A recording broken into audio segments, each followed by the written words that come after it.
It's The Real News. I'm Aaron Mate. This is part 2 of my conversation with Theodore Postol, Professor of Science, Technology, and National Security Policy at MIT.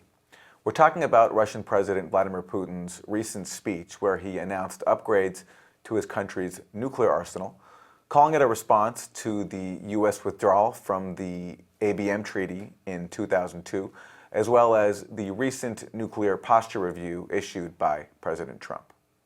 I want to go to one more clip from his speech where he's reacting to Trump's nuclear posture review, which lowered the threshold for nuclear use by the U.S. And this is what Putin said. Several points of the renewed U.S. nuclear strategy, which lower the threshold of using nuclear weapons, provokes great concern. You can reassure anyone in any way behind the scenes, but if we read what is written, and what is written is that it can be launched in response to an attack with conventional weapons or even a cyber threat. So that's President Putin speaking last week. Professor Postol, so he's talking there about this lowered threshold under Trump's review, which called for the authorizing the use of nuclear weapons even in response to a non-nuclear, non-military attack, like a cyber attack, like if vital U.S. infrastructure is hacked and damaged, the Trump review would authorize nuclear weapons in response to that. As we wrap, Professor Postol, your thoughts on this move by the Trump administration and overall where you think this nuclear confrontation is going under Trump in the aftermath now of Putin's speech? Well, I think this competition has been in place. In fact, as Putin said it, certainly since 2004, he actually signals 2004 as a time where there was a decision made in Russia that you couldn't talk to the Americans, and we're just going to have to go ahead and build some weapons to make it clear to them that there's no possible advantage they can gain from missile defenses. He made that pretty clear in his speech. And the issue of using low-yield nuclear warheads and in conventional military situations or in response to a cyber attack. First of all, I don't know how you would know where the cyber attack came from. I think when you look carefully at the issues associated with cyber attacks, it's so easy to conceal the true perpetrator, the identity of the true perpetrator. It would be a remarkably reckless thing to do, to respond in any military way to a cyber attack without absolutely having the information that clearly showed you knew who did it, and against anybody who's even modestly competent, even some of these hackers who really are not very competent people. You can hide your address, your location from anybody you're attacking. So it's kind of a crazy, thoughtless, and dangerous kind of statement to be making, that you're going to use nuclear weapons or any kind of military force in response to a cyber attack, unless you can claim also that you have the means to determine unambiguously who was responsible for the attack. So it shows a kind of reckless attitude on the part of the Department of Defense people, and ignorance or recklessness and ignorance among the people who wrote the nuclear policy review. And I'm afraid that is evident in a whole bunch of things they say. The idea that a low-yield nuclear weapon would be seen as different from a higher-yield nuclear weapon shows a complete lack of understanding of how information promulgates in the world. We did not even know when the World Trade Towers were attacked, who did the attack. I was in Washington when that attack occurred. We at one point did not know if there were tens of aircraft across the country or more that were going to engage in similar attacks. We had to ground the whole air travel across the nation. This is the when something like this happens, you don't really know what's going on. It takes time to collect the information.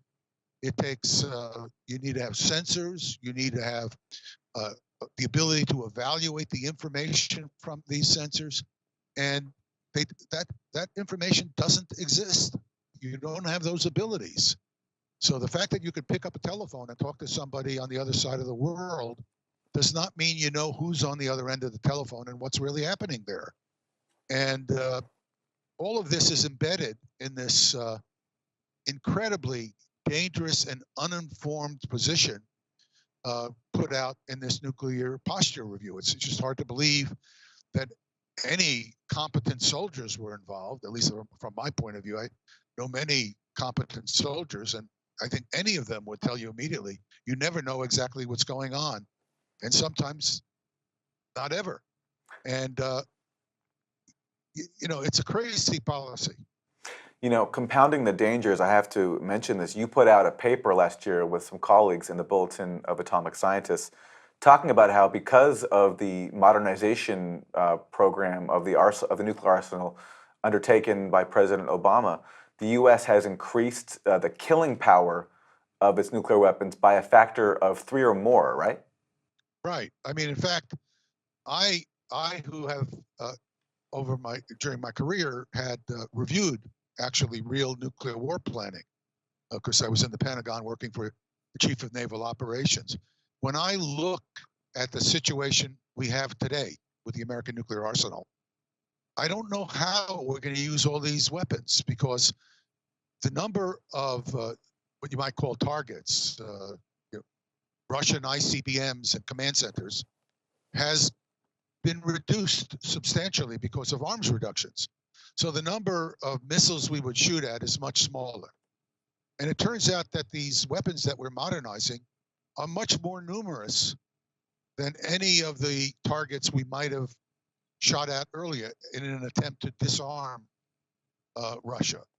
And because we have so many weapons that are now capable of attacking the Russian forces that were not capable earlier, we now have weapons freed up for other missions. I can't find targets for them. I mean, I'm sure people do find targets for them, but the point is that the effective firepower of our arsenal relative to the threat we're now facing is very, very, very large, even by these crazy nuclear warfighting standards, which I think are crazy, that are applied in a lot of military planning today. So we have targets that don't exist, and couple that with what you were talking about earlier, which is missile defense systems which don't even really work. Yeah, and it's a very dangerous situation when you have people on all sides either misunderstanding or not caring what the facts are. This comment from the White House, we have no missile defenses that work. It's a joke. And now, Putin seems to understand that. So he's not afraid that we have a working missile defense. He's afraid we might think we have a working missile defense, because our political leadership is so out of touch with the realities of our own military capabilities and limitations. Okay, one last question. One thing that is commonly cited, I believe it's even cited in the Nuclear Posture Review that was recently released by the Trump administration, is that Russia has pulled out of the INF, the Intermediate Nuclear Forces Treaty. I believe that happened after the U.S. under Bush pulled out of the ABM. But right. If you could address that, what about that charge against Russia? Well, I think that's a very unfortunate thing the Russians did. However, their argument for doing that is not ridiculous. What they have said is, look, you have these ballistic missile launch sites that you're putting in. You have one in Poland and one in Romania. Now, these ballistic missile launch sites, they're defensive, supposedly ballistic missile defense systems. They are derived, they're land-based, but they're derived from a sea-launched system. They're called vertical box launchers. They're a typical destroyer or cruiser, modern cruiser or destroyer has them. They look like kind of square coffins, and inside the square coffin is a missile, and that missile can be a surface-to-air missile or a ballistic missile defense missile or a cruise missile, a missile that's designed to fly like an airplane and carry a nuclear weapon. And those launchers are designed from the beginning to be compatible with launching any kind of these types of missiles. And those launchers have been put in the ground in Romania and in Poland supposedly for ballistic missile defense interceptors. But they can carry nuclear-armed cruise missiles, sea-launched cruise missiles that would be launched from these ground locations. And the Russians have been complaining about this for years, for quite a while. And the United States doesn't want to talk to them about it. So the reaction was, okay, you are this is a violation of the INF Treaty. You're putting a missile of long range into Europe that can attack Russia. And so we're going to withdraw from the INF. We're not going to follow all the terms of the INF. Now, I happen to disagree with that Russian decision. I think their argument is sound. Let me be clear. Their argument has merit. But I think it would be better just to ignore the situation for now and just try to not allow things to escalate beyond what they've already done. But I want to underscore, the Russian argument is not bogus. And people ought to be thinking about it and addressing it.